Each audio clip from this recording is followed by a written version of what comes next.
7 decades of country music. Over 70 artists, all in one room sharing their songs, their stories, and their lives with you. This is Country's Family Reunion Nashville. Let's listen in on Volume 5. Vince Gill said when he was here, he made a comment that he said he looked out at the room here and said, I am not a part of your generation, but I am one of you, meaning that he has the heart and soul of those of us who love country music. There's a guy sitting over there in a black cowboy hat we could say the same thing about. One of the best country singers, young country singers, and he has been soaking this up like a sponge all day. I think it's time he quit soaking and shared some of his talent. Daryle Singletary. I'll just do it from here. Gene Shepard says she's got a good story on you. You want to tell it now? Oh, yeah. I had never met him, and he was sharing the dressing room one night, and he's sitting there picking on his guitar, and I said, who do you pick with? He said, Daryle Singletary. And he started putting him down, said, he can't pick, he ain't worth nothing. And I thought, boy, the way you pick, you ought to be picking with Cadillac and the Roadhog and the Cadillac Cowboys. And I told him that. And now my guys were all just cracking up because they knew who he was. Somebody opened the door and said, hey, Daryle. And I said, oh, my God. I said, I don't get out much. It's a pleasure for me to be here. They was asking me, Bill walked by and said, why ain't you saying anything? I said, well, I don't have no stories to beat anything that's being told in there today. So, but I do. I had the privilege of recording a old Johnny Paycheck song, and one night I came off the Opry, and Marty Martell handed me a cell phone. He said, "Here, somebody wants to say hi to you." And it was Paycheck on the phone, and he said, "Son, you really did a good job on the song." And one of the most wonderful compliments that I guess I could ever been paid was when we recorded the song. He had been in the hospital for probably 18 months. And Nick Hunter, who was running the record label I was on, said, would you like to have Paycheck do the recitation on the song? And I said, that'd be awesome. I said, but he's been in the hospital. I hear he's not doing well. But he went to, Marty Martell went to Paycheck, and actually Marty had told myself and Nick, he said, you know, the old man's been asked to do a lot, sing on other people's records, and he turned everything down. He said, so I'm not going to promise anything. And I guess a couple of weeks went by, and the record was done. And Marty called and said, talk to the old man about it, and he said he'd love to be a part of the record. And that we recorded it. We went back and played it for him in December, and he unfortunately passed away in February. And it was the last thing that Paycheck did any recording he did before he passed away. I think it's a great song. Mike, if you want to start it, we'll sing it.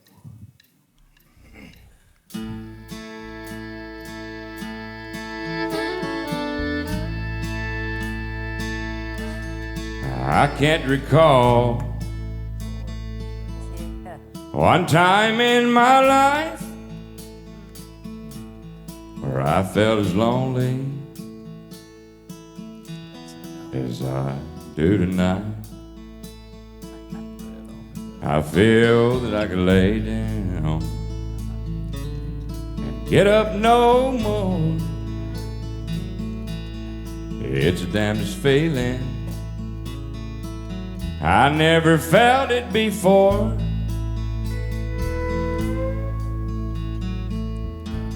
Tonight I feel like an old violin,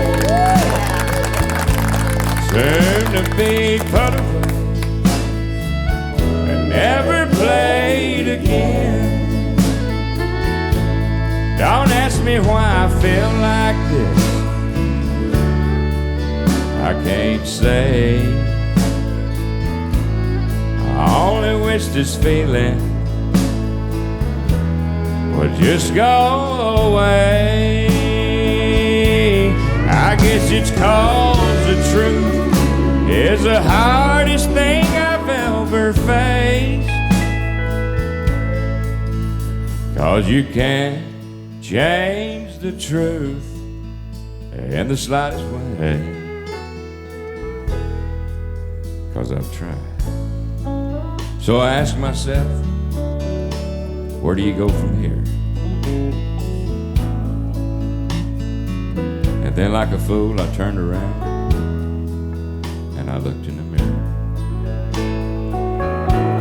And there I was seeing an old violin,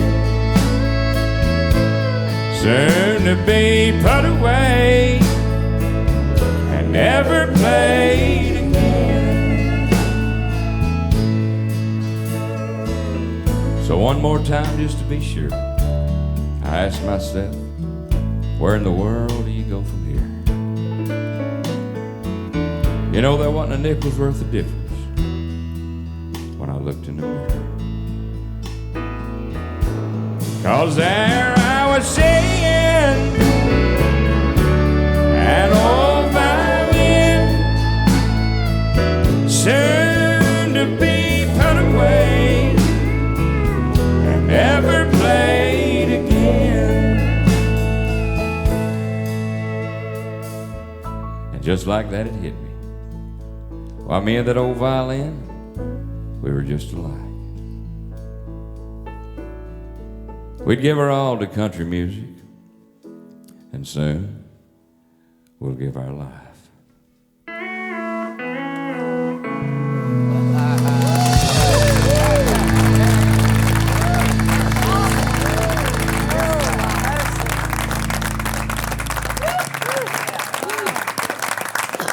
Don't you ever quit singing like that. Don't ever quit singing songs like that, country You know, songs. Bill, let me add something to this.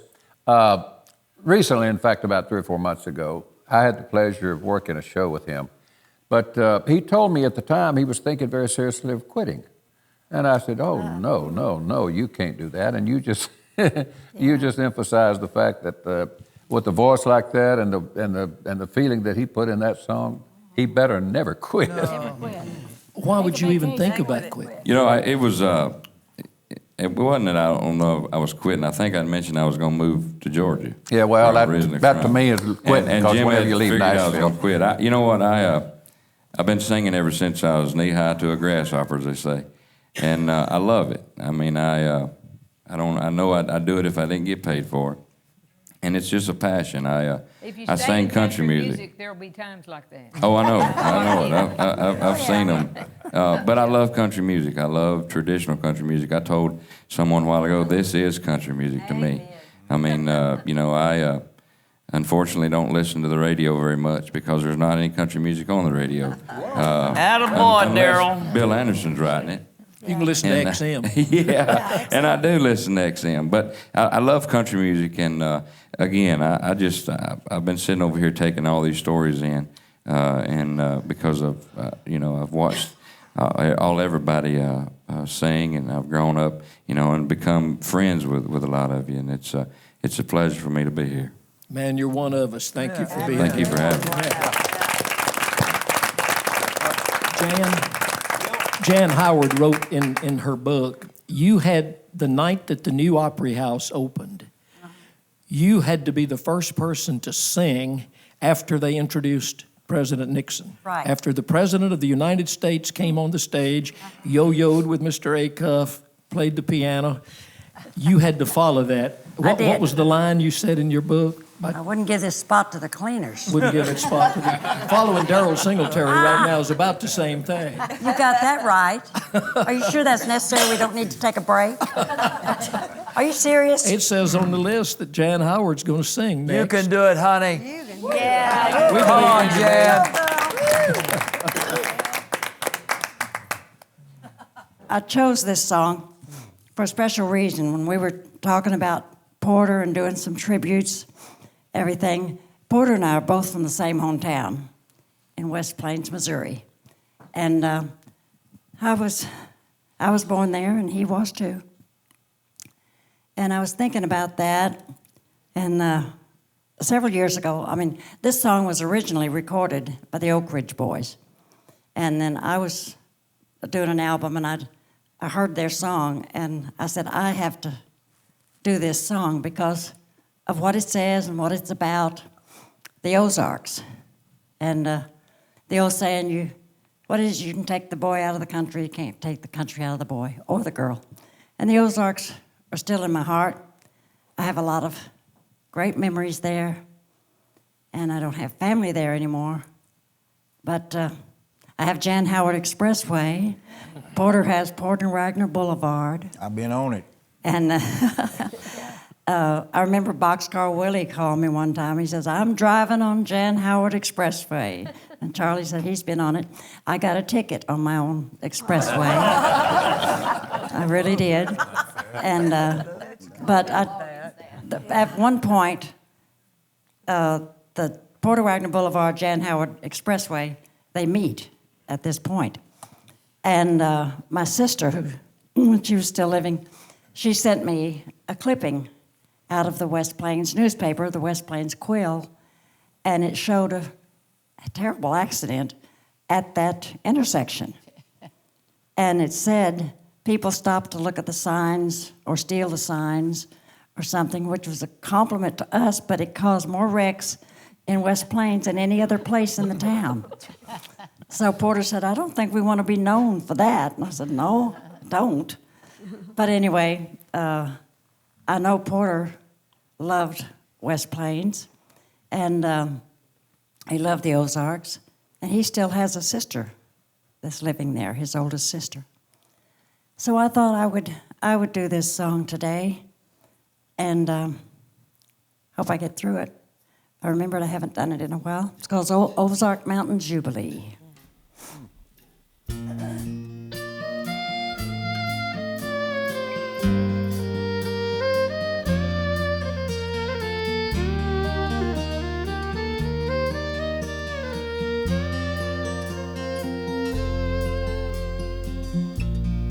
I hear a rooster crowing.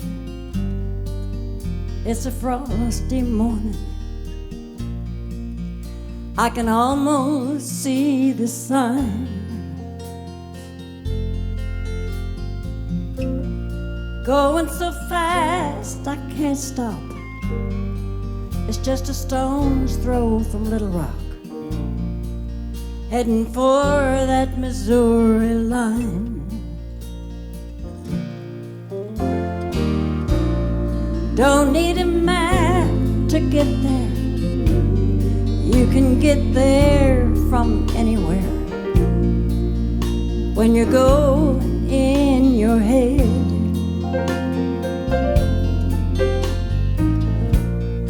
I can see the arms out reaching, just like the day I was leaving. It's been oh so many years.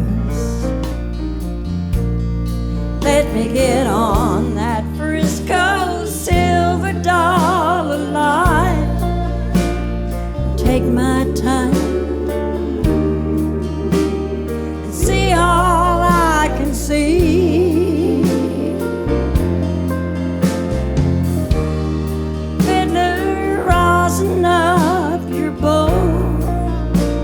We'll have our own Ozark Mountain Jubilee.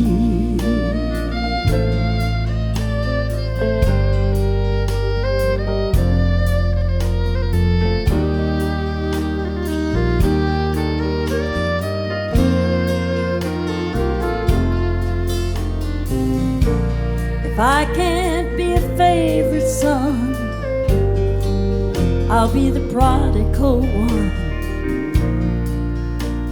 'Cause I've been gone so long. Oh, how the years have flown by. Oh, how I realize just how much of me is gone. Let me get on that Frisco silver dollar line and take my time and see all I can see. Fiddler,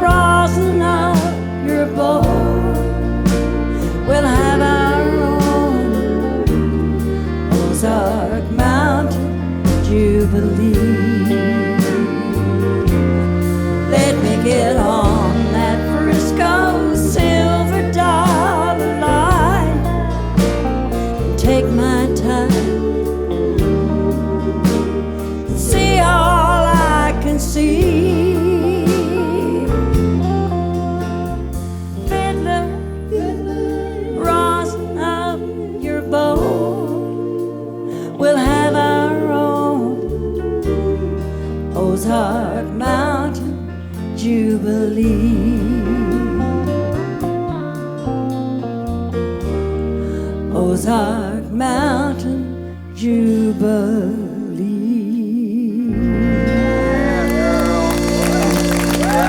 Thank you. Thank y'all. Great. Thank you. Great job. Great job. Beautiful, Jan. Thank you. There's a saying in the music business, and I think everybody in the room will agree that this is the truth. There's a saying, it all begins with a song. Yeah, We had I do. great songwriter Don Schlitz with us earlier, and a gentleman sitting over there today that's been absorbing all of this. It's written some of the biggest hits in the history of country music. I imagine half the people in this room have recorded his songs. The great Bobby Braddock. Hey, B. Great to have you, Bobby. And I want to apologize to Daryle for my cell phone going off in the middle of his wonderful song. I thought I'd turned the dang thing off, but I didn't. I think they're an abomination. I think they ought to be outlawed. I hate them. How many Bobby Braddock songs have been sung today? None. Not yet? None that I know of. It's early. Unless I'm getting so old I didn't recognize one. Well, the crowning song, I guess, of Bobby's career, now correct me if I'm wrong, but He Stopped Loving Her Today. It's your song. Is that the biggest one? It'd be between that one and the America's only number one country rap song I want to talk about. You know, when you put country and rap together, you have crap. He Stopped Loving Her Today is probably the most enduring one, yeah, I would say. What, that won like Song of the Year like 2 years in a row or something, didn't it? 2 years in a row, yeah. I wrote that song with Mr. Curly Putman. Another great one. Bill, he used to come up to see me late at night and do his parodies. I remember he used to come up and sing "Gentile on My Mind." That's right, the Jewish guy who was in love with the Christian girl, yeah. Bobby is a little bit left of center. He's not right at the intersection of Porter Wagner Boulevard and Jan Howard Expressway. But you've written just some incredible songs. One that I still swear someday I'm going to record called "Who's Sydney?" Tell them the story of Who's Sydney in the short version. The short version is it's about a very elderly man whose wife has just passed away, and he's been to the funeral. He's up in the attic, and he's going through some of her stuff, and comes across some love letters, you know, and looks at this wonderful love letter, and he said, did I say that? I sure did love you. And looks down there, and it says, all my love, Sydney. Who's Sydney? And he finds out that she's been having this affair with Sydney for about 35 or 40 years, you know.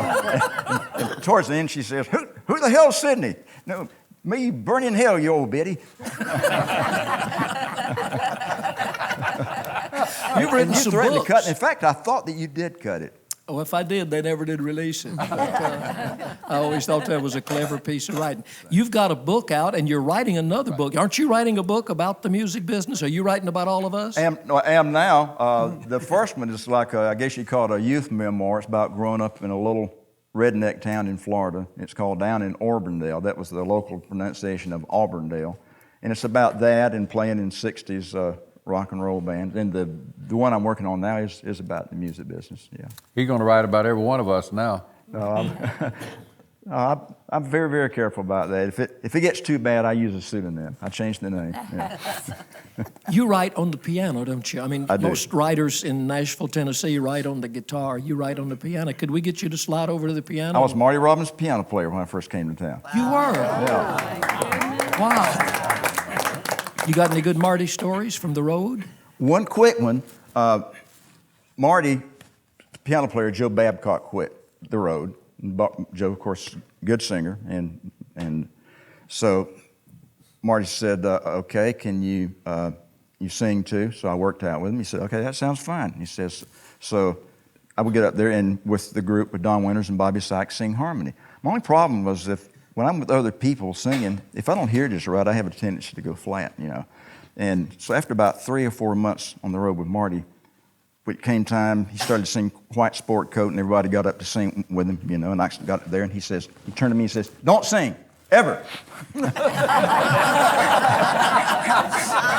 And I thought I was being fired, but he kept me on to play piano. He just didn't want me to sing harmony with him. And told you right there on the stage. That's right. I was fired in front of 3,000 people. Sing us some Bobby Braddock music. Okay. You can write a lot more on a piano than you can a guitar. Why is that? Bigger. Really? It's got more notes, doesn't it? I'm sorry about that one, man. This song is so old. When I wrote this with Curly Putnam, my recollection is that he was in high school, and I think I was sitting on his knee. You know.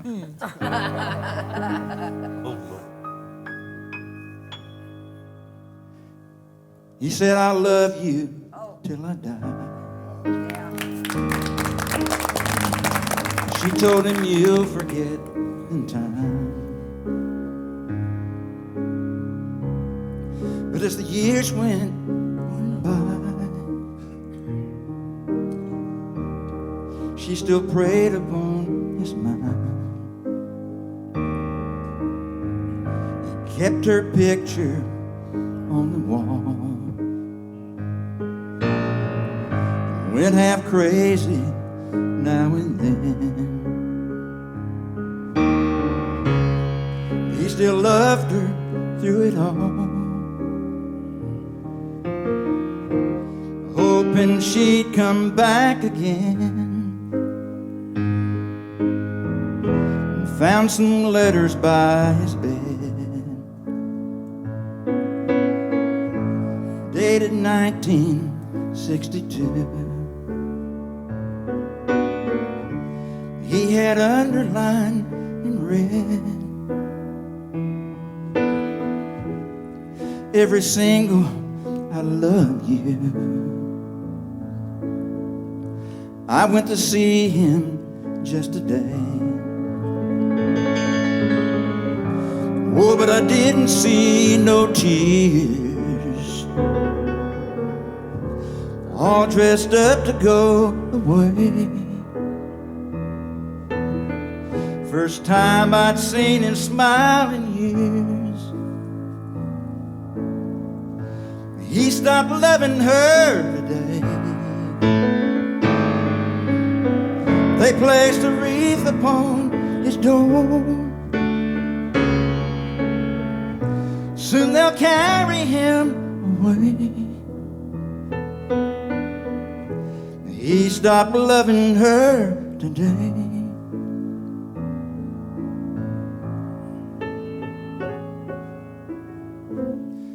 You know, he came to see her one last time. We all wondered if she would.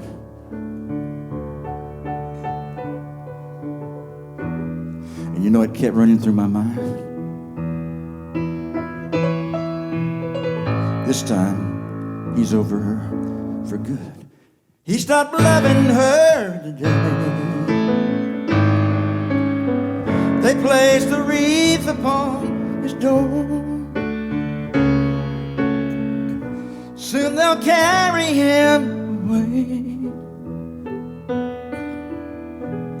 He stopped loving her today.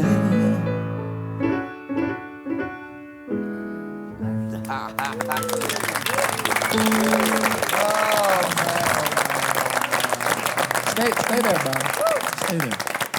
Does it bother you as a writer that probably 90% of the people in the world think George Jones wrote that? No, it doesn't bother me. I've got a lot of people just assume that.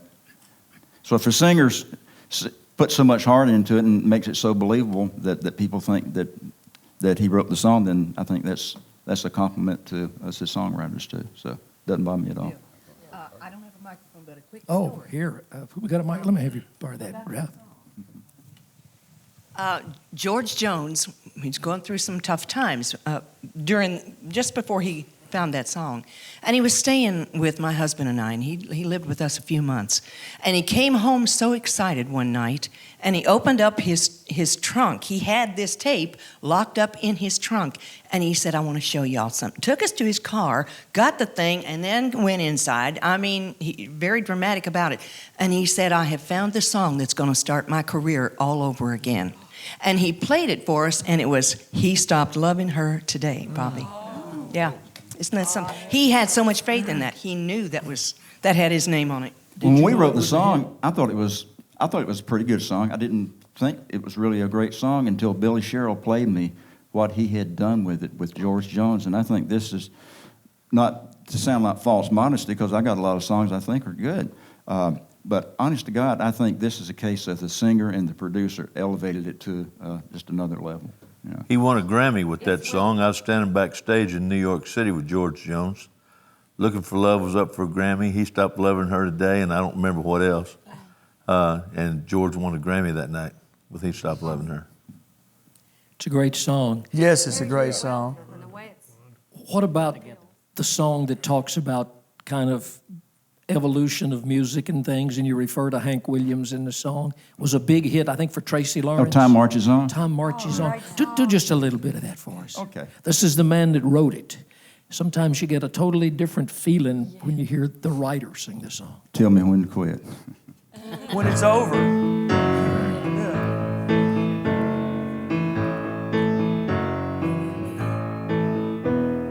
Sister cries out from her baby bed. Brother runs in, feathers in his head. Mama's in the room, learning how to sew. Daddy's drinking beer, listening to the radio. Hank Williams sings Kalijah and Dear John. Time marches on. Time marches on.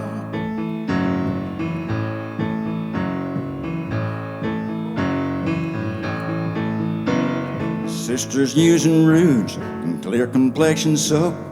Brother's wearing beads and he smokes a lot of dope.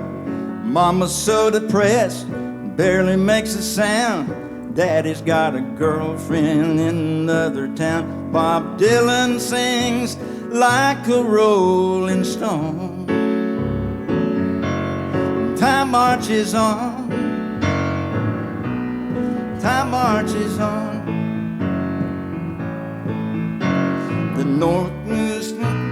The south moves north, the north moves south. A star is born, a star burns out. The only thing that stays the same is everything changes, everything changes.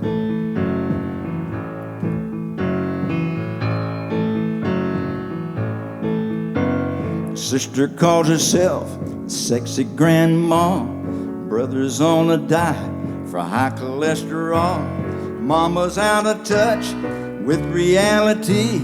Daddy's in the ground underneath the maple tree as the angels sing an old Hank Williams song. Time marches on. Time marches on. Time marches on. Time marches on. Time marches on. Time marches on.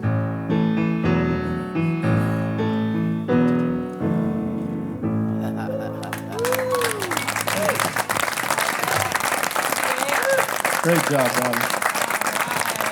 One of the fun things in this circle is having everybody just join in and sing, whether we've rehearsed it or practiced it or what. And I bet everybody in here knows the words to the chorus of this song. Shelly West going to sing about Jose Cuervo. Oh, everybody here do your part.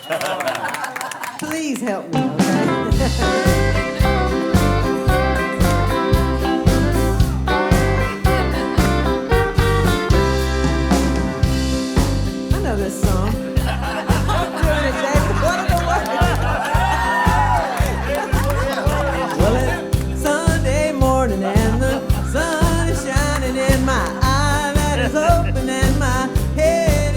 Was the life of the party.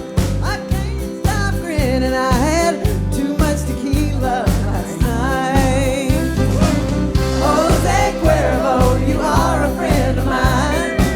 I like to drink you with a little salt and lime. Did I kiss all the cowboys? Did I shoot out the lights? Did I dance on the bar? Did I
Thanks, y'all. Hey, Shelly, we were talking a while ago about ones of us in the room that have done commercials. Did Jose Cuervo hire you to do any commercials? Oh, well, I didn't. Maybe I'm glad I didn't, but because I have to live with that stuff later, you know. About one of those songs about every 20 years is all I can handle, the tequila. But they did take me down to, they had their international convention down in Tequila, Mexico.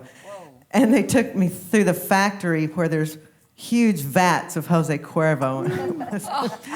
It was a lot of fun. Hey, Shelly, did they have the worms there? Yeah, the other vat was the worms. We decided. That's what I was afraid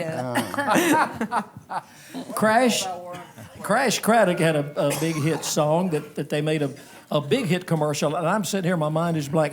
What was the product that It was something, yeah, was used? plug it in, one of those things that puts off a scent in the wall. Preparation H? Yeah, it wasn't Preparation H, no. Preparation H, Johnny. No, but everybody. I can't believe I never got to do a commercial for them. Oh, never mind. Go ahead. I sang the first. Plug it in, plug it in. I did the first. Oh, maybe that's what I was thinking I did the about. no, I don't do them anymore, but I was telling Billy, I did the first one of those, plug it in. He stole it from me, Bill, what he did. They said, when I heard it, they should have called me, but he got it. But wasn't there a suntan lotion or something? Well, you know, we never did do a commercial. They had some, in fact, I recorded a song called She's Got Legs. And we should have had a commercial with the leg people, you know, with the whatever y'all wear. But we didn't do that either. But the rub it in thing, everybody thinks I did that commercial on TV. And it's still running. God, I wish I had it. In one form or another, that plug it in is still, that's still their campaign. Doing great, yeah. With your voice on it? No, but I mean, it's morphed into different things over the years, but it's still that same. I called them and told them to take him off of deal. When you do that and they keep airing it over a period of time and all, you make... You get residuals. Residuals, that's what you get residuals just like if you're doing a movie part like Ed does. When they play it, you get residuals, and the more they play it, the more you get. Or sometimes if it's a national spot, you get more, and if they'll have regional spots, and then they have these things called wild spots where it might play anywhere. So it's all kind of, they got all different kinds of ways to pay you. I guess them wieners didn't sell too good. I sang about it. I only got a flat fee for it. It was rough, Bill. Tater, did anybody ever hire you to do commercials? Oh, yeah.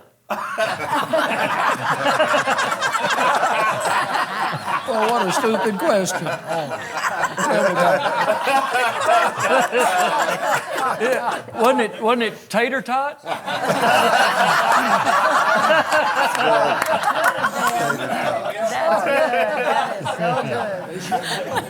Oh, yeah, I did a tater tots. I don't know, there's so many of them I can't hardly remember. A string of hits, you know, those commercials that I did. You said you wanted to say some kind of message to the senior citizens. Well, this is a true story, but there was a couple of senior citizens, a man and his wife, walking through the park one day, feeding squirrels and enjoying the afternoon, and a pigeon flew over and left his calling card and hit that old gentleman right between the eyes. And Ma looked at him and said, "Mercy, Pa, I wish I had some tissue." He said, "What for, Ma? The pigeon's probably 3 miles away by now."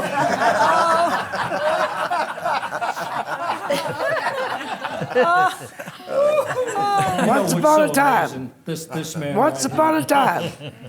Once upon a time, there was 2 little rabbits running from a pack of hound dogs.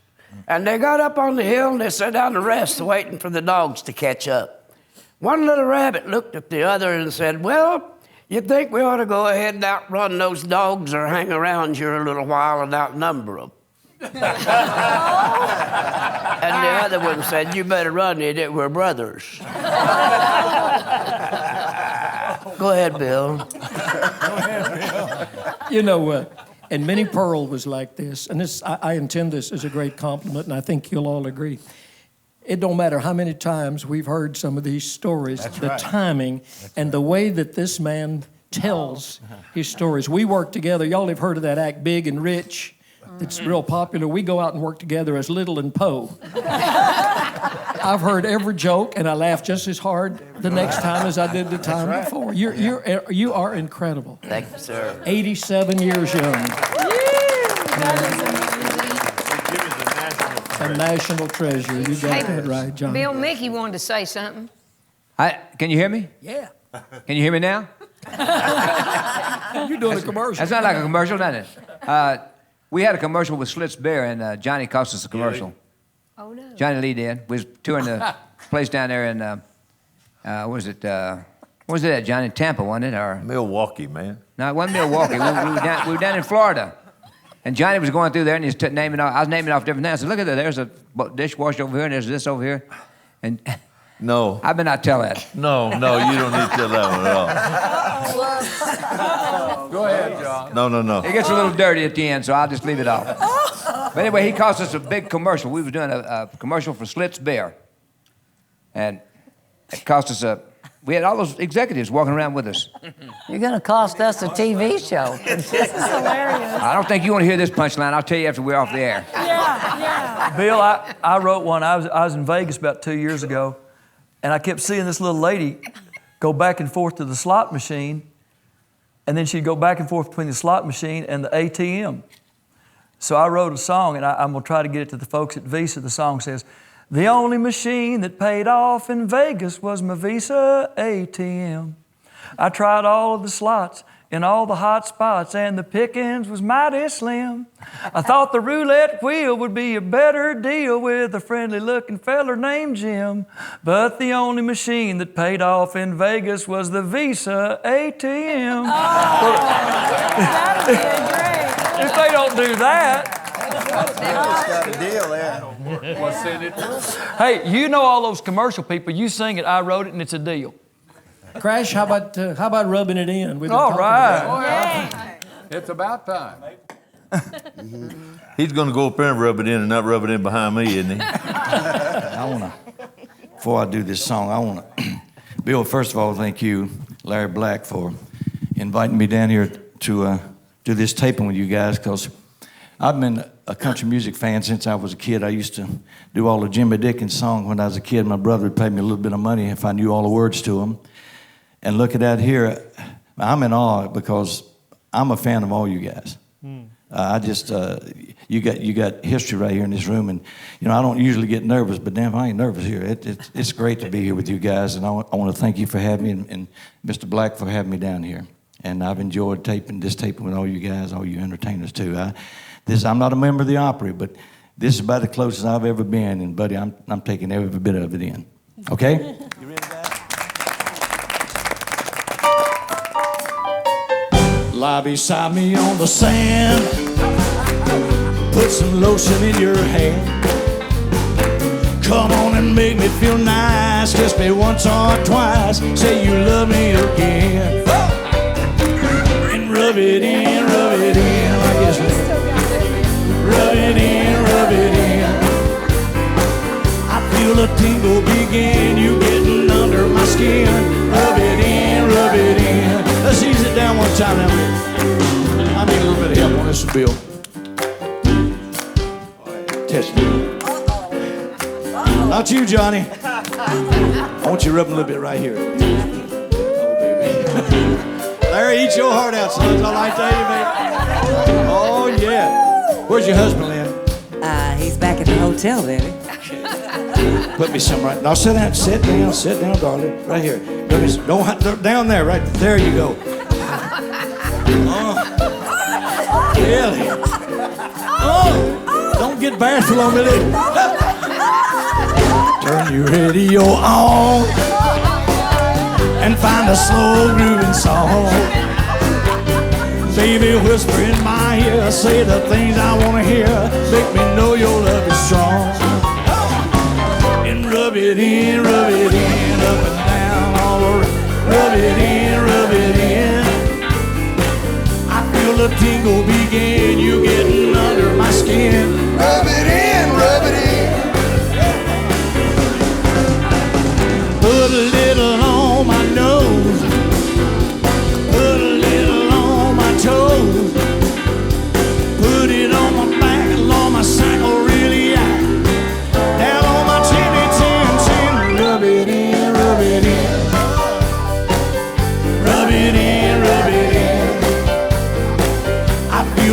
tingle begin. You're getting under my skin.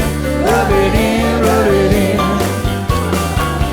Feel the tingle begin. You're getting under my skin. Rub it in, rub it in. I'm all done.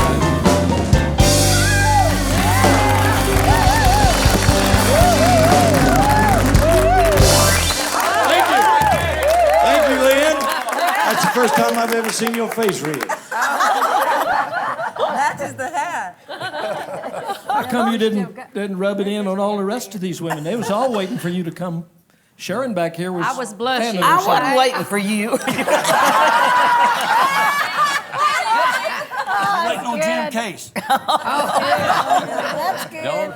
I think 3 children were just conceived in the building.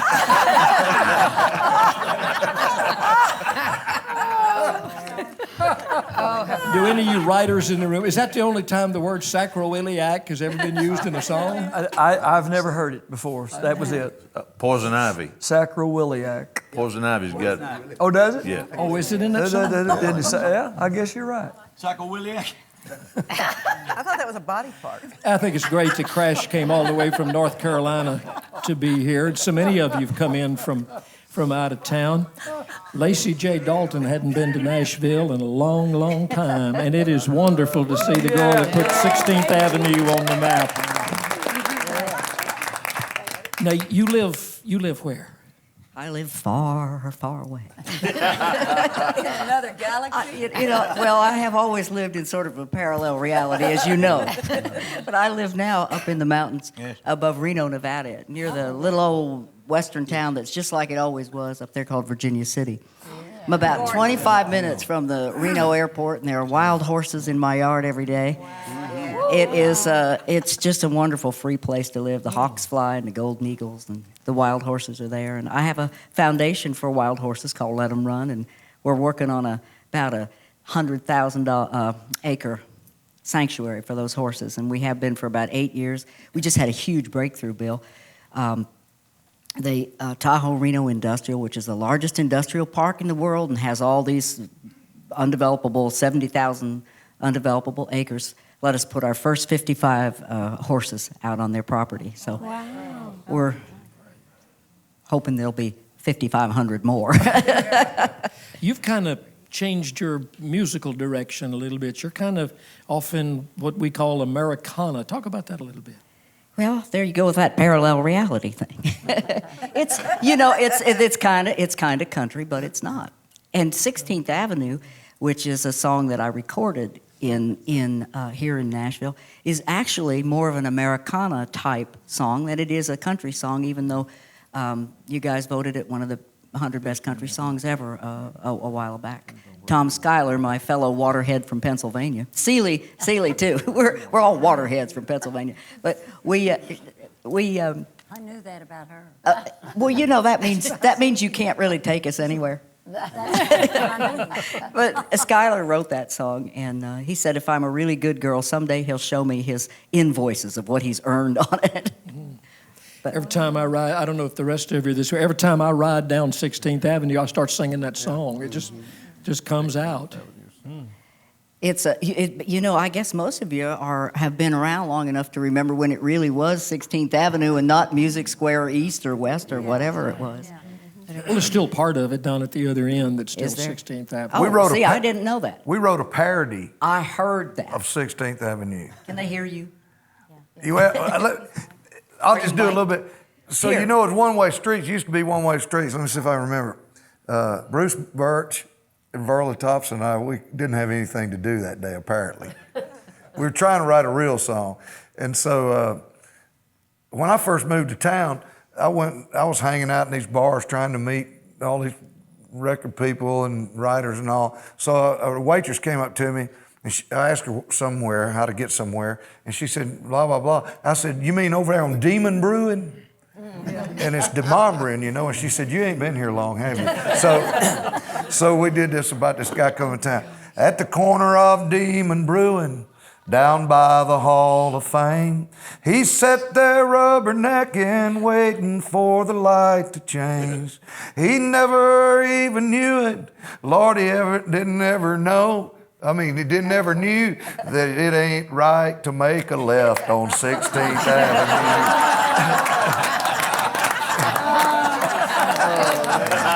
That's just not right. That's just not right.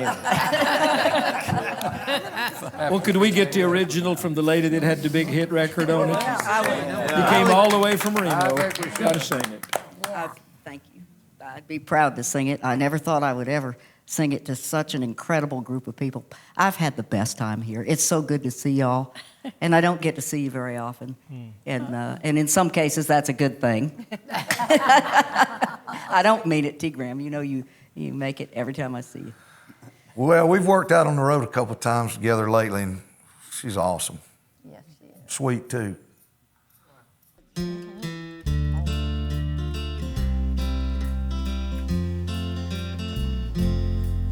From the corners of the country, from the cities and the farms, with the years and years of living tucked up underneath their arms, they walk away from everything just to see a dream come true. So God bless the boys who make the noise on 16th Avenue. With $1 million spirit and an old flat-top guitar, they drive to town with all they own in a $100 car. 'Cause one time someone told them about a friend of a friend they knew, who owns, you know, a studio on 16th Avenue. Now some are born to money, they've never had to say survive, and others swing a 9-pound hammer just to stay alive. There's cowboys, drunks, and Christians, mostly white and black and blue. They've all dialed a phone, collect a home from 16th Avenue.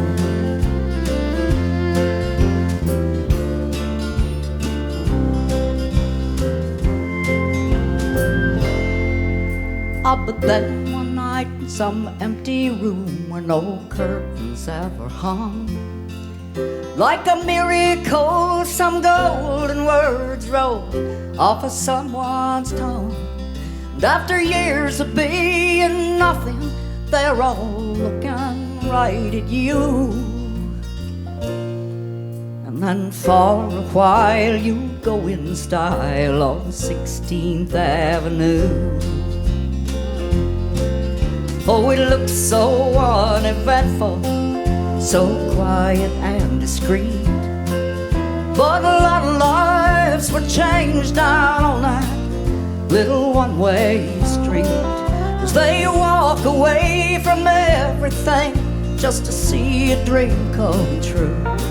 So God bless the boys who make the noise on 16th Avenue. And God bless all the girls who make the noise down on 16th Avenue.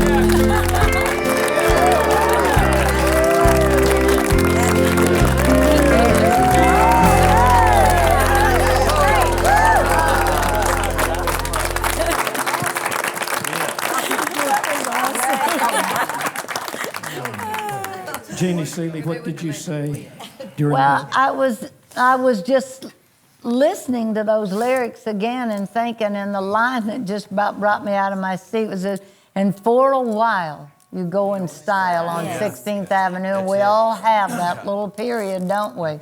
Get ready for when you don't anymore. That's it, yeah. But so I don't think there's ever been song lyrics any more real than that song. I'm glad you put the part. I love Lacy's voice. Oh, yeah. Her phrasing, her fantastic voice. You know it's Lacy J. Dalton when you hear it. And the first time I ever heard your voice or heard the song and everything was when you appeared on Bobby Bear and Friends. Remember the TV show? Yeah. And he was having all the writers and artists on there. But you're a fantastic artist.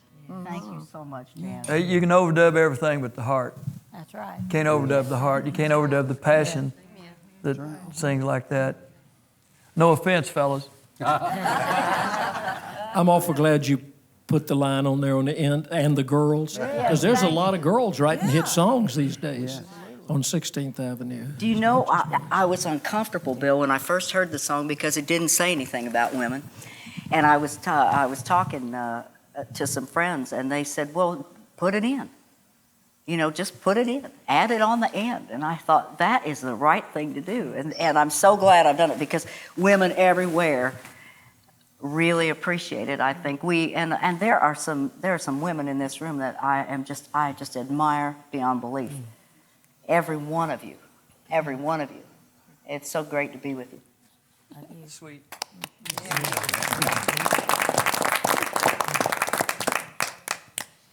A song that wasn't written on 16th Avenue was Gene Watson's signature song. Lawton Williams wrote this, and Lawton, who passed away just recently, lived most of his life in Fort Worth, didn't he, Gene? Yeah, he did. To my knowledge, that was probably about the third biggest song he ever wrote, though. You know, he wrote Fraulein and wrote several other songs that were giants. Wow.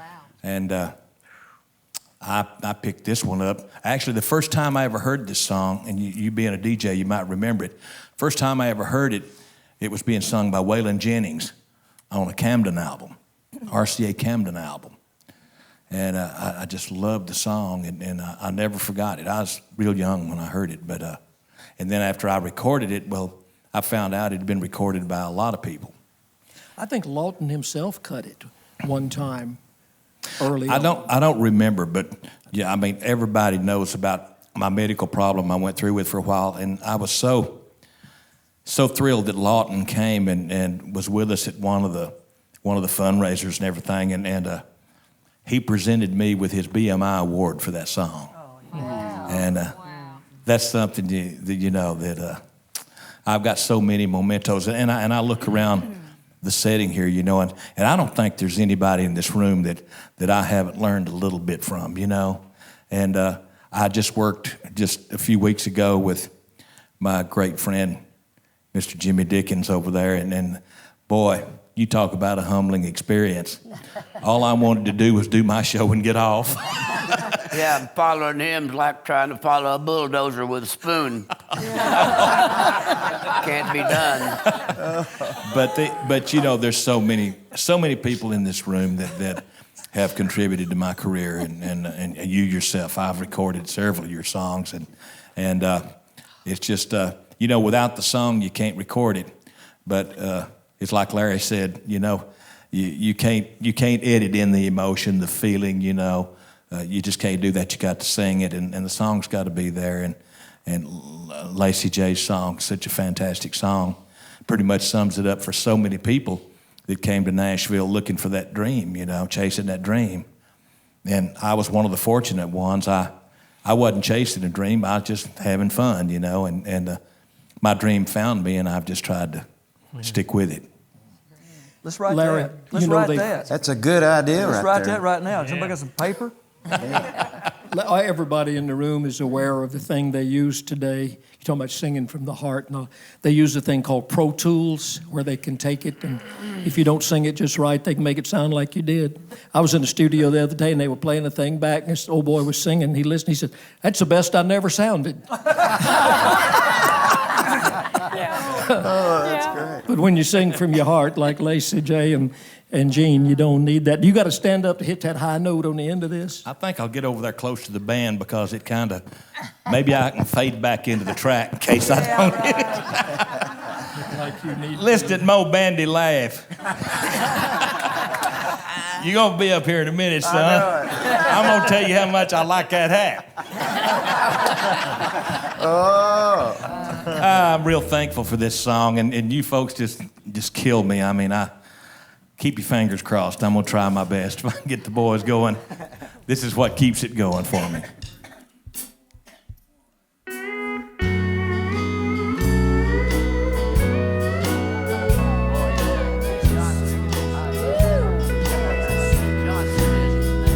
When the last breath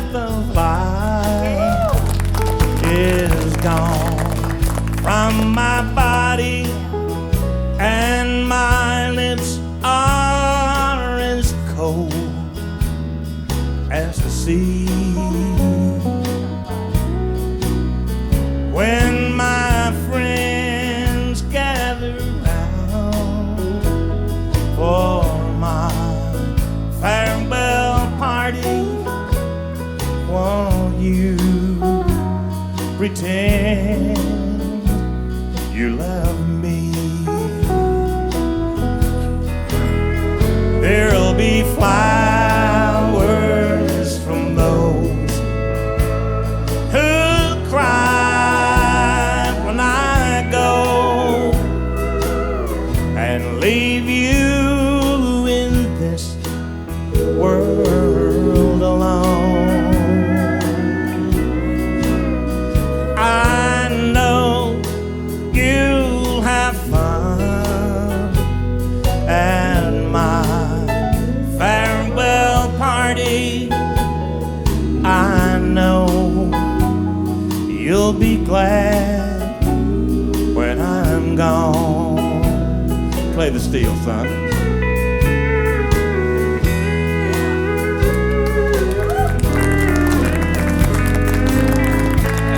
Mr. Mike Johnson.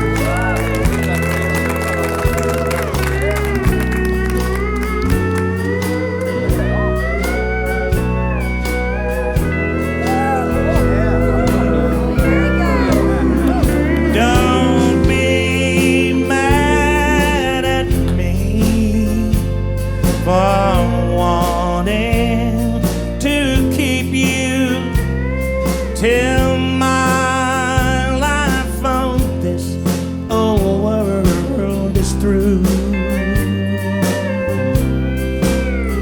You'll be free at the end of my farewell party. I go away loving you. There'll be flowers from those who cry when I go and leave you in this old world alone. I know you'll have fun at my farewell party. I know you'll be glad when I'm gone. Oh, I know you'll be glad when I'm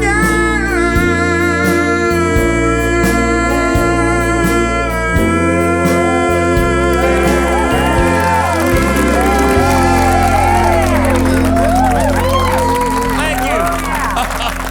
Thank you. Appreciate it. Thank you so much. You folks are great. Thank you. I'm going to tell you what, Bill, did you hear that steel guitar turn around in the middle of that song? Yes, I did. Whoa. Anytime he has ever come to the Opry, all of us are on the side of the stage, to watch him. And I know a lot of people here remember Charlie Lilly, who played with Bill Anderson. Billy Walker. He just loved you. And I remember the first time that I saw Charlie see him at the Opry. I had gotten up about as close as I could get myself without being out there. And Charlie came over there and he was just, he'll be out here in a minute. He'll be out in a minute. And they introduced him and he went right past us and he said, he's lucky he didn't go out there dragging me, hanging on to his leg. He said, Well, I'll tell you, Gene, my 60th birthday is May 2nd, and I don't know what you get for a concert, but if you'll come to my house and sing "Bitter They Are, Harder They Fall," I'll pay you your price. Let me tell you, that was one of the finest compliments I ever had, Larry. And I don't know if I ever told you or not, but the first time you heard me do that, I think, was on a show in Houston. And Capitol Records came to me. I just signed with them, and we had some success. And they came to me. Well, Ed Keeley's the one that got me signed with Capitol. He came to me and he said, look here, he said, on this next album, we're working on an album. He said, I want you to pick out a song that you would really like to sing. Not because anybody wants you to, or not, just because you love the song and it's a song you want to sing. And it was Bitter They Are, Harder They Fall. You come and sing at my birthday party. That man can sing music. Hey, coming from you, I appreciate it. And by the way, do you have the hat you used to have? No, I went and stomped it. Did you? I saw his hat one time, and I said, "Are you going to wear that?" And he says, "That really ain't all he said." Hey, I'm on stage. And Moe Bandy walks up there right in front of me, and he said, Gene said, I don't know if anybody ever told you or not, but he said, you shouldn't wear that hat. I said, what's the matter? He said, well, I can't tell you what he said. But I didn't wear the hat no more. We've been a long ways around that cup looking for the handle, me and Moe have. We worked San Antonio, and he would be working one place, the Golden Stallion, and I'd be working Bobby Barker's place, and Farmer's Daughter. The Farmer's Daughter. Yeah. Let me tell you something. Between us and Johnny Rodriguez and George Strait and a bunch of us. Oh, Freddie Fender. Yeah, we kept Texas wound up there for a while. Yeah, we did. I got to get a couple of passes from you, Gene. I'm tired of paying to go see her. Let me tell you. To go see that guy. Johnny and I worked a lot of shows together and everything. And like I say, I can look around this room and pick out people that I've worked with, people that I've admired for years. And I think my career has been inspired so much by little things that everybody in here has done. I think that little Jimmy Dickens used to really kill me more with a ballad than anybody. Thank you. And while he was doing May the Bird of Paradise Fly Up Your Nose, I was doing the song that he had out on the flip side of it. And I've learned something from everybody. Well, let me tell you what I learned while you were singing that song. I did not know this. Little Jimmy Dickens leaned over to me and said, I had the first record of that song. You recorded it before anybody? Farewell Yes, Party? I did. Wow. Ray Price brought me the song. Wow. And we did it in the 4/4 shuffle with 3 fiddles and Mr. Emmons on steel, and that's enough, I guess. Oh. That's enough, I guess. Mr. Emmons started the big M. Wow. Yeah, when I first heard it by Waylon, when it went into the chorus, he played sort of a march time to it. You heard it by Johnny Bush, too, didn't you? Yeah, Johnny had it out. Yeah. He had it out on Stop Records. So that song's been around a long time. And I had been singing it. I'm the only woman that ever recorded it. Yeah. Jean recorded it. Of course, she used to, every time we'd work together, boy, she just loved that song, wanted me to sing it. And first thing, in fact, I played a few shows and your band backed me up. Yeah. And I've had a lot of fun with it. But I'm a big Gene Watson fan. I don't mind telling you. So am I. I'm a big Gene Shepherd fan too. You know it. But I think Jimmy Dickens though is so great at his songs that he sold so many records for and everything. But boy, the ballads just killed me.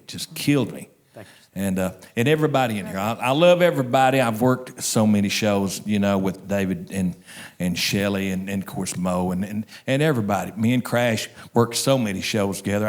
I try to stay out of North Carolina when I'm working with him because he owns that state. And of course Mickey, I've been through a lot there. I dropped my guitar right in the middle of the stage there one night, and that's fun when you're trying to do a show. But I've pretty much been through it all. And is your health okay now? My health's health fine. problems? Jimmy Dickens said it a while ago. You don't follow him. He opened for me in North Carolina. When he's there, I don't own anything in North Carolina. I hate to follow Gene Watson, man. In fact, I got a guy going to be on the show in March with me, and he's thinking about doing Farewell Party. I said, no. I said, you can sing anything, but don't do that song, because he sings it exactly. He played me, he owns a studio, and he played me a little version he made of it. Sounds exactly like you. I said, you can't do it. No, you don't follow this guy. Jimmy, you're right. Positively. You don't follow him. No. No. Well, somebody's got to, because this thing's got to keep going. I vote for my mama, Lynn Anderson. Come on, Loretta. Oh man, it's a bit of a hard room to work, and I get nervous as a cat anyway before I go sing. Do any of you still get nervous? Oh, yeah. I've always felt like if I didn't get nervous, it means I didn't care enough, and I do. And you scare the heck out of me, son. I scare me too. All right, well, let me see if we can do this. This is a serious song, so.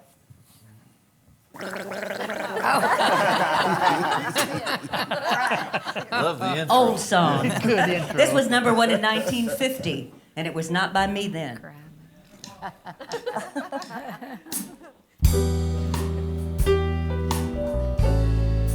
If your sweetheart sends a letter of goodbye, it's no secret you'll feel better if you cry. When waking from a bad dream, ease it off. Don't you sometimes think it's real, but it's only false emotion that you feel. If your heartache seems to hang around too long, and your blues keep getting bluer with each song, ease back now. You remember, there you go. Sunshine can be found behind a cloudy sky. So let your head down and go on and cry. Now, if your heartache seems to hang around too long, and your blues keep getting bluer with each song, you remember sunshine can be found behind a cloudy sky. So let your head down and go on and cry, cry. Let your head down and go on and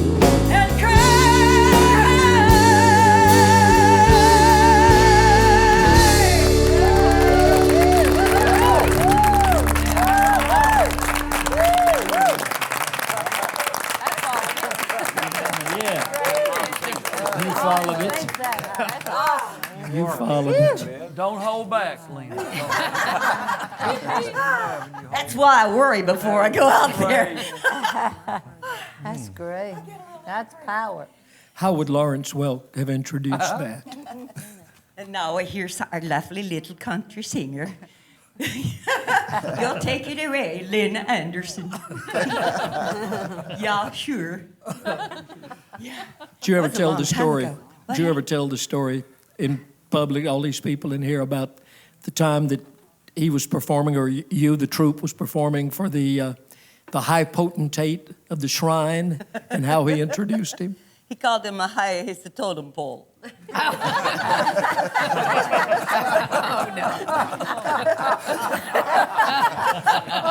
Everything I've heard about him, and of course you worked with him for many years, but everything I've ever heard, everybody says he was a wonderful man. Well, it was kind of a hodgepodge, you know. Mr. Welk was one of those who really didn't pay any attention to what the critics said. He told me one time when I first started that a lot of people have an easy job. All they have to do is go to work every day and please one boss. And if that guy says you're doing a good job, then you're okay. But he said those of us in the entertainment business have hundreds of bosses, maybe thousands of bosses every time we walk out there. And if one of them fires you, you know, that's one less record you sell or one less person that comes back and buys a ticket. So he said you got to please them all, and that's tough. And you have done it. Impossible. Larry, you please them all, don't you? No. Yes. No, you can, what's that old deal about you can please some of the people all the time and all the people some of the time, but you can't please all the people all the time. And you So can't please everyone. That's so right. You got to please yourself. Well, I think if, you know, as Shakespeare said, to thine own self be true, so I think that makes it mean that we better make sure what parallel universe we're in, you know. That's right. But, you know, nobody, look at what's happening in our world today. You know, somebody's going to win an election by about 51 to 49, something like that, maybe 52 to 48. So everybody's going to have detractors. And maybe it's not about whether they really like you or not, or maybe it's just about strawberry and vanilla, you know, some people like that. So I just think you go out there every night and sing your heart out, you know, and pray to God that they'll keep coming back. And It's especially hard to please everybody when you do comedy. Yeah. I bet that's the loneliest feeling in the world. To be Well, doing I mean, not comedy. just not in the moment of the audience. You know, like if you start worrying about what people are going to think about every little comedy routine, you'll have no act left. You know, like I do a lot of routines about being afraid to fly, my fear of flying, and every once in a while somebody would be offended because somebody they knew was in a plane crash one time. Like earlier when I was about the tornadoes and things like that. You know, so you can't tiptoe through this and try to please everybody. You're so right about that. You just do what you do and hope the overwhelming majority love you, you know. Can I tell you, and Ralph Emery left a little while ago. Can I tell you about just one appearance I did for him? I did a lot of Nashville Nows with Ralph. And I just love Ralph Emery, just love him. And remember when Nashville Now was live at the moment, just at the moment. It wasn't pre-taped or anything. Well, unlike all the folks in this room, it was so easy for Ralph to interview people like you all because he knew about your career, he knew about your record, your next record, your newest release, and so on. So, I went on his show for the first time in '84. I think that was the second year of Nashville Now. And he just didn't have any experience interviewing comedians like me. And I was very new in the business. I'd only been around a couple of years. So you do a stand-up spot. You go over to next to the desk, and then he has the interview. So we would prepare like an index card with just something to lead me into an area where I can be funny. But you know how Ralph is. Ralph sometimes would just ask things out of the blue. So on the show that night, it was the day after the Academy Awards or something, a few days before. And somebody on the panel that night was about to be in a movie or had written a song for a movie or something. So I come over and sit down. So Ralph just says to me, James, you ever thought about acting, getting into acting, just out of the blue? I said, well, no, not really. I said, you know, he said, you don't think you could act? I said, well, I probably could, but you wouldn't want to be an actor. I said, well, yeah, I wouldn't mind being an actor. And naturally, I'm just off the cuff now. I said, of course, if it's not X-rated, I said, I couldn't be naked or anything in the movie. And then he started smiling. He said, me neither. I said, well, Ralph, would you be in an X-rated movie? He said, oh, no. I said, how about if I gave you $1 million? He said, oh, no. He said, how about you? Would you be naked in a movie for $1 million? I said, Ralph, for $1 million, I sleep with the Hager twins. That's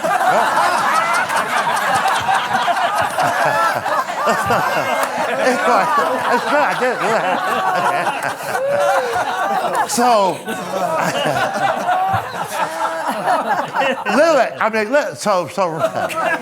so Ralph just really, nobody ever seen like his head just hit the table, and everybody was laughing, and you know, and I still have all that on tape. I got it on tape.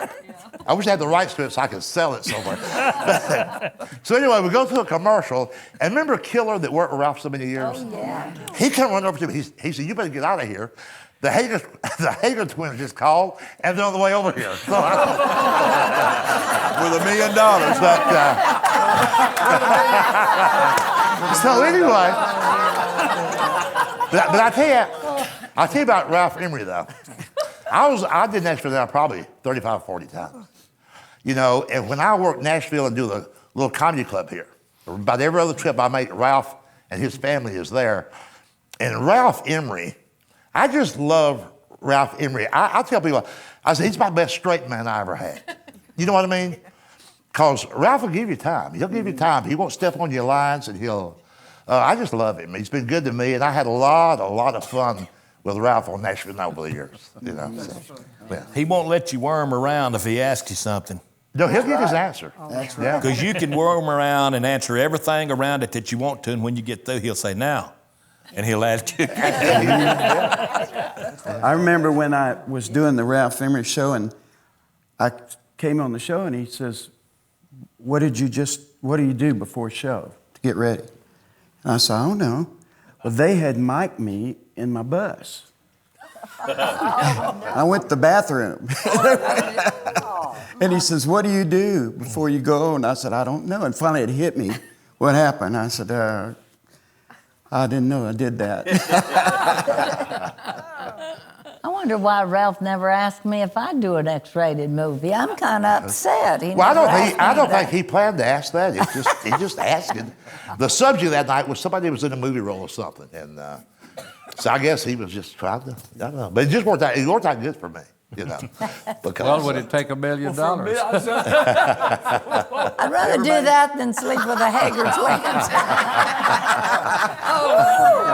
By the way, the Hager twins will be here in about 20 minutes. Meantime, what about a song from Moe Bandy? We've heard your stories. We didn't hear you sing yet, and we need you. Don't be done plug you here, Mo. Let me help you. Here, I'm fixing to help you. Johnny, are you going to tell that story? Can I tell a story about Moe Bandy before he starts? Sure, I can. We were, listen to this. We was getting ready to go to Las Vegas for the finals at the rodeo. Now, we're standing at the airport. There's tons of people. Flight's full, okay? And they only got one class in this airplane. It's just board by sections. They said, okay, rows 28 through 35, board. Everybody get on the back of the plane. Everybody was like a big cattle call, you know. So we're all standing there. We ready to get on. They board the next section. And they said, okay, rows 10 through 21 can now board. And Mo said, dadgum. He was boarding, he was in row 11. And he said, he didn't know he could board then. He thought he was boarding in the next group, and he's going out there to play blackjack. I said, you're not going to have a lot of luck with numbers. They're boarding 10 through 21, Mo. It's 11. Hello, come on. So I helped him on the plane. Oh, yeah. You never and then, let me tell you that. something else, but don't play golf with this guy. If you can play with him, he's great fun to play golf with, but don't get in front of him. A couple of years ago, I just come back. I was diagnosed. I was in the very beginning stage of colon cancer. I had surgery, never had to do any treatment. Everything, it all went away by the grace of God. And I just found out about it, and I told Mo right before we teed off. I said, "Man, I gotta have surgery and stuff." And kind of shook me up, but everything's gonna be fine. I told the guy, I'd go do my jobs and come back and he was gonna do it. He hated it. He put his hands, I'm sorry, you'll be all right. So we tee off. We get to the third hole, and Mo had hit a real short drive. And this other old boy I was riding with, he had hit one over in the bushes off to the left up ahead, and I wasn't paying any attention.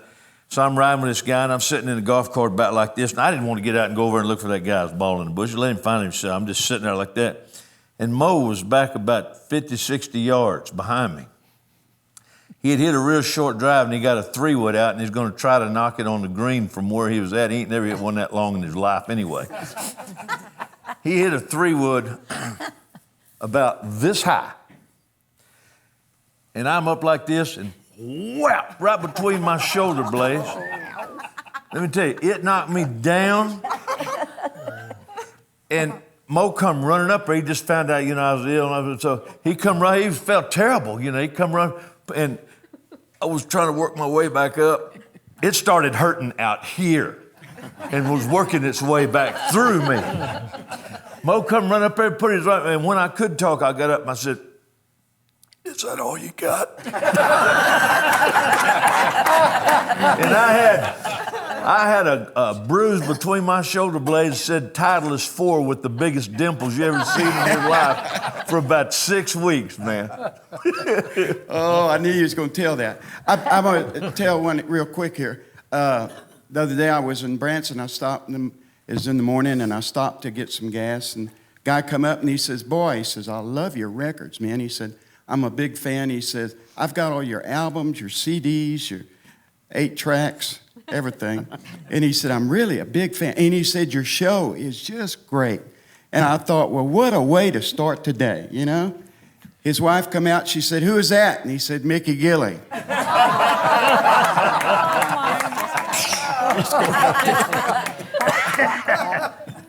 Here's a song I recorded in the late and great Lefty Frizzell, along with Whitey Schaefer, wrote this song.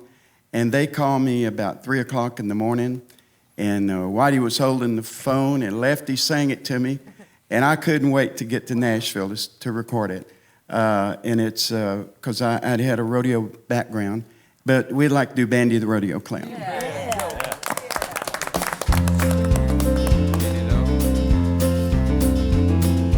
Who was once a bull-hooking son of a gun?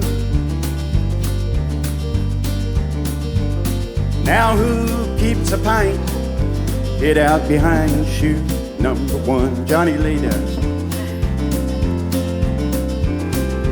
Who was riding high till a pretty girl rode him to the ground? Any kid knows where to find me. I'm Bandy the Rodeo Clown. In the riding and the roping, I was closing in on number 1. Now in dreams at night I ride on that silver saddle I never won. Since she left me the whiskey, takes me to the rodeo grounds, where the cowboys think I'm handy. I'm Bandy the Rodeo Clown. And I could ride them all. The bulls and the broncs knew I was boss. But the ride that woman took me on broke a whole lot more than this old cowboy's bone. While the tears on my makeup melts my painted smile into a frown. The crowd thinks I'm a dandy. I'm Bandy the Rodeo Clown. And I could ride them all. The bulls and the broncs knew I was boss. But the ride that woman took me on broke a whole lot more than this old cowboy's bones. While the tears on my makeup melts my painted smile into a frown. The crowd thinks I'm a dandy. I'm Bandy the Rodeo Clown. We'll tag it. The crowd thinks I'm a dandy. I'm Bandy the Rodeo Clown. How about it for this great band?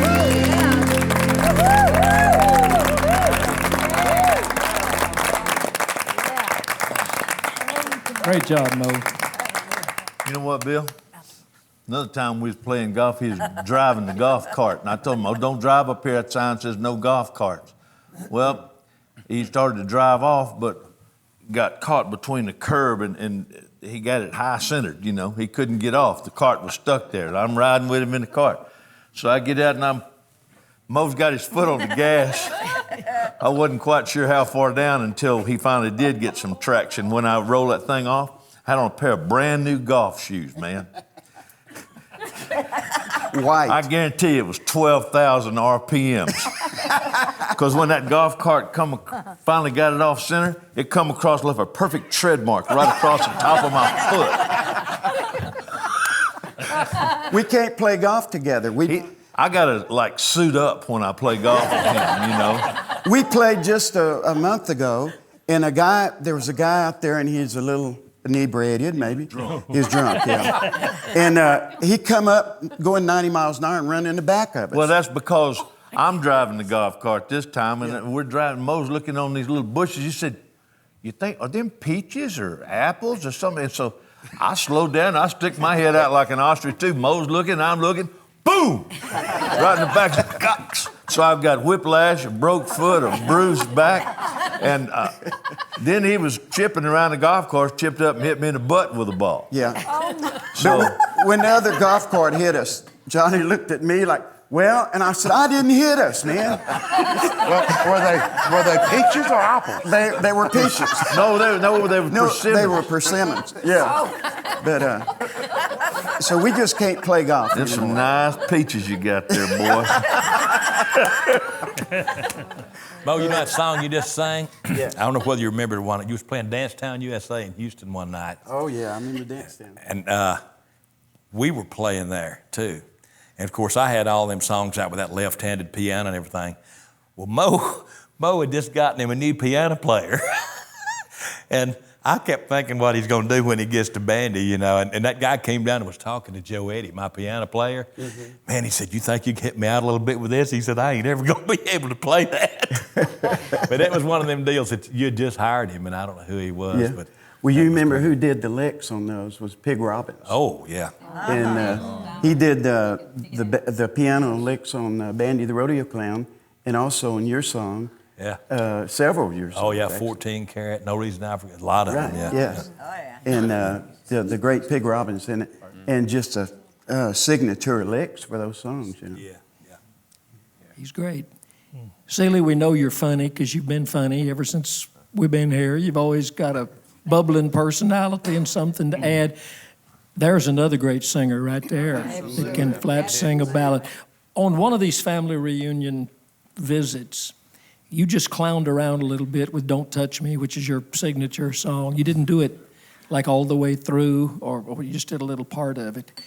And I bet you there's a whole bunch of people in this room that would love to hear you sing "Don't Touch Me." Yeah. Yes, sir. All the way through. Miss Country Soul. Tough room to work. I hear that. Oh, baby. Who named you Miss Country Soul? I don't know who it was. It was a disc jockey in Louisiana. Ed Hamilton was the national promotion manager for Monument Records at the time that I had "Don't Touch Me." And he had been on a promo trip going ahead setting up some stuff for me to do. And he called me and he said, "Seeley, I just heard someone back announce your record saying the deep blue-eyed soul of Miss Country Soul, Jeannie Seeley." And he said, "I think we ought to use it." And at that point, I wouldn't argue with Ed Hamilton at anything he said. One funny story about a lot of people here knew Ed, great disc jockey here and promotion man for Mega Records, UA, and a lot. But anyway, we were out on those early morning record promotions that everybody remembers used to get up at the crack of dawn and go to the radio stations. And he was hollering at me one morning, beating on the motel room door, saying, "Seeley, are you up?" And I'm like, "Yeah, almost," you know. And pretty soon he come back beating again, and he said, "Seeley, do you want a #1 record, or do you want to sleep till noon?" And I said, "Could I just have a top 5 and have 15 more minutes?" But let me say what an honor it is to me also to be a part of this group. And you people, a lot of you know you're my heroes. And I just want to say, too, to some of the ones here that are younger, Daryle and Shelly and a bunch of them, Lynn is younger, we don't have to worry about the future of country music. It's in some pretty good hands, don't you think? I think there's several that's going to carry this on for us. And Also, one of my heroes was Don Gibson, and I've had a lot of compliments on this song, but the one that pulls me through times like this when I'm particularly nervous is I let my mind go back and remember that Don Gibson said he was driving from Gatlinburg to Nashville the first time he heard Don't Touch Me, and he said, I kept slowing down till people were blowing their horns behind me, and he said, I finally just pulled off to the side of the road and listened. So Don helped me pull through this one, okay, guys? Your hand is like a torch each time you touch me.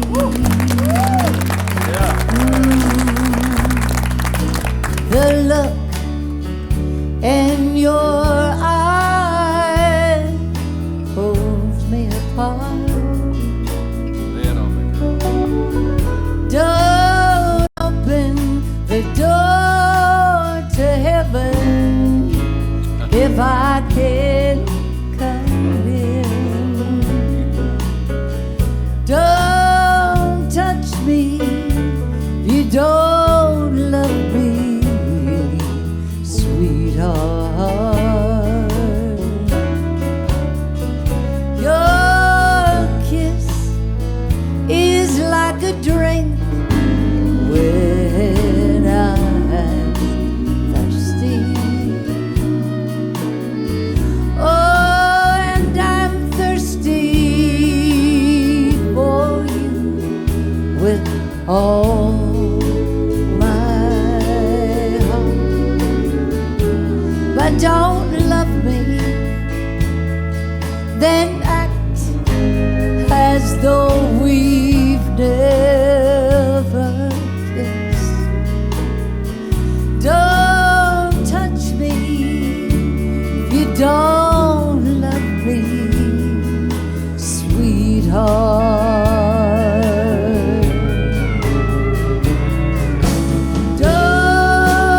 Don't give me something or that you might take away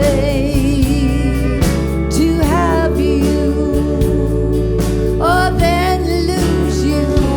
Wouldn't be smart on my part. Don't open the door to heaven if I can come in. Don't touch me if you don't love me, sweetheart. No, don't touch me if you don't love me, sweetheart.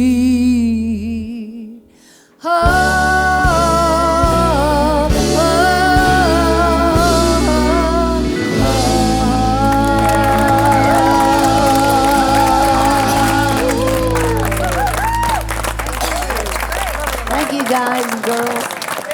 Thank you. I love y'all. Thank you very much.